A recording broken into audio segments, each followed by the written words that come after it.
తెగులు సమీపించనీయక,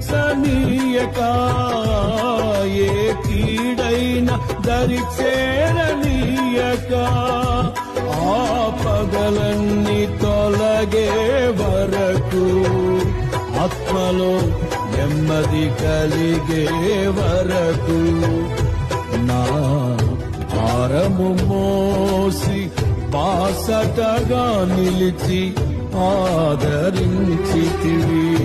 నీ స్తుతి మహిమలు నీకే చెల్లించగను జీవితాంతము. ఘనమైనవి స్థిరమైనవి, ఘనమైనవి నీ కార్యములు నా ఎడల, స్థిరమైనవి నీ ఆలోచనలు నా యేసయ్యా.